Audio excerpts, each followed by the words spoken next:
پروین شاکر کی شادی کس سے ہوئی؟ پروین شاکر کی موت کس طرح ہوئی؟ ان کی وفات کے بعد بے نظیر بھٹو نے ان کے بیٹے کے لیے کتنا وظیفہ مقرر کیا تھا؟ پروین شاکر کا انوکھا اعزاز کیا تھا جس پر وہ ساری زندگی فخر محسوس کرتی رہیں اور مختلف مواقع پر اس کا اظہار بھی کرتی تھی؟ پروین شاکر کے تعارف سے پہلے ان کے کچھ اشعار ملاحظہ فرمائیے۔ میں سچ کہوں گی مگر پھر بھی ہار جاؤں گی، وہ جھوٹ بولے گا اور لاجواب کر دے گا۔ کیسے کہہ دوں کہ مجھے چھوڑ دیا ہے اس نے؟ بات تو سچ ہے مگر بات ہے رسوائی کی۔ چلنے کا حوصلہ نہیں، رکنا محال کر دیا، عشق کے اس سفر نے تو مجھ کو نڈھال کر دیا۔ اردو کے منفرد لہجے کی شاعرہ پروین شاکر کی پیدائش 24 نومبر 1952 میں کراچی میں ہوئی۔ آپ ایک ادبی گھرانے سے تعلق رکھتی تھی۔ پروین شاکر بہت اعلیٰ تعلیم یافتہ خاتون تھیں۔ آپ کا شمار ان خواتین میں ہوتا ہے جن کو بہت کم عمری میں ہی وہ شہرت ملی جو بہت کم خوش نصیب لوگوں کے حصے میں آتی ہے۔ انہوں نے چھوٹی عمر میں ہی شعر و شاعری کا آغاز کر دیا تھا اور اس میں ان کو اپنے والد کی حوصلہ افزائی حاصل تھی۔ ان کا اصل وطن بہار کے ضلع دربھنگا میں لہریہ سرائے تھا۔ ان کے والد شاکر حسین ثاقب خود بھی شاعر تھے اور قیام پاکستان کے بعد کراچی میں آباد ہو گئے تھے۔ پروین شاکر نے میٹرک کا امتحان گرلز اسکول کراچی سے اور BA سر سید کالج سے پاس کیا۔ 1972 میں انہوں نے انگریزی ادب میں کراچی یونیورسٹی سے MA کی ڈگری حاصل کی اور پھر لسانیات میں بھی MA پاس کیا۔ اس کے علاوہ آپ نے پبلک ایڈمنسٹریشن میں ہارورڈ یونیورسٹی سے ماسٹر کی ڈگری بھی حاصل کی۔ تعلیم مکمل کرنے کے بعد وہ عبداللہ گرلز کالج کراچی میں بطور ٹیچر ملازم ہو گئیں۔ سول سروسز میں جانے سے پہلے آپ درس و تدریس کے شعبے سے وابستہ رہیں۔ آپ 9 سال تک استاد کی حیثیت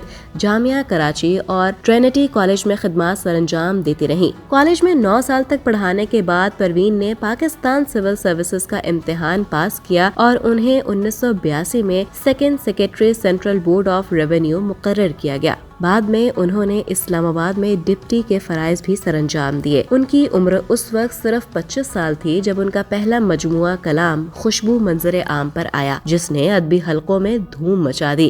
انہیں اس مجموعے پر آدم جی ایوارڈ سے بھی نوازا گیا۔ پروین شاکر کا ایک انوکھا اعزاز یہ بھی تھا کہ 1982 میں جب وہ سینٹرل سپیریئر سروسز یعنی CSS کا امتحان دے رہی تھیں تو اردو کے پیپر میں ایک سوال ان کی ہی شاعری کے متعلق تھا۔ پروین شاکر کی شادی 1976 میں ان کی خالہ کے بیٹے نصیر علی سے ہوئی جو ملٹری میں ڈاکٹر تھے۔ یہ شادی اگرچہ پروین شاکر کی پسند سے ہوئی تھی لیکن کامیاب نہ رہی اور اس کا اختتام طلاق پر ہوا۔ ڈاکٹر نصیر سے ان کا ایک ہی بیٹا تھا جس کا نام مراد علی ہے۔ پروین شاکر کی شاعری اردو شاعری میں ایک تازہ ہوا کے جھونکے کی طرح ہے۔ پروین شاکر سے پہلے کسی شاعرہ نے نسوانی جذبات کو اس قدر نزاکت سے بیان نہیں کیا تھا۔ انہوں نے اپنی شاعری میں صنف نازک کی محبت کے تناظر کو اجاگر کیا۔ آپ نے مختلف پیچیدہ سماجی مسائل کو بھی اپنی شاعری کا موضوع بنایا۔ اردو ادب میں ان کی شاعری کو یہ مقام حاصل ہے کہ نقاد ان کی شاعری کا موازنہ فروغ فرخزاد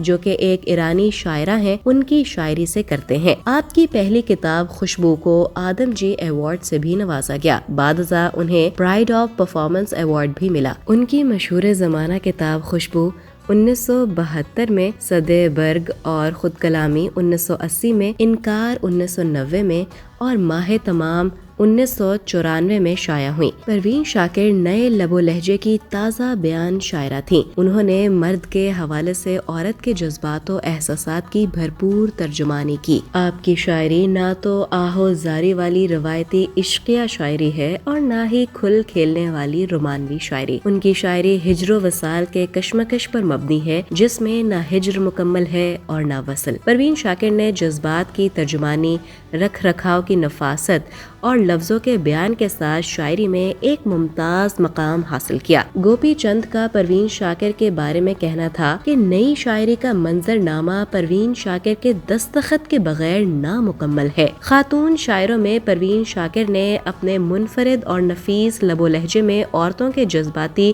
اور نفسیاتی مسائل پیش کر کے شاعری کو ایک نئی جہت سے روشناس کروایا۔ ان کا لہجہ بے باک ہے اور وہ انتہائی جرت کے ساتھ جبر و تشدد کے خلاف احتجاج کرتی نظر آتی ہیں۔ پروین شاکر کی شخصیت میں بلا کی خود اعتمادی تھی۔ یہ خود اعتمادی ان کی شاعری میں بھی جھلکتی ہے۔ اسی کے سہارے انہوں نے زندگی میں ہر طرح کی مشکلات کا سامنا کیا۔ 18 سال کے دوران ان کے 4 مجموعے خوشبو، صد برگ، خود کلامی اور انکار شائع ہوئے۔ 1985 میں انہیں ڈاکٹر محمد اقبال ایوارڈ اور 1986 میں USIS ایوارڈ ملا۔ اس کے علاوہ ان کو فیض احمد فیض انٹرنیشنل ایوارڈ اور پرائڈ آف پرفارمنس سے بھی نوازا گیا۔ پروین کے پہلے مجموعے خوشبو میں ایک نو عمر لڑکی کے رومان اور جذبات کا بیان ہے۔ اس شاعری میں انہوں نے اپنی ذاتی زندگی کے تجربات اور کیفیات کو بیان کیا۔ اس میں فکر کی گہرائی اور سوچ کا وسیع تخیل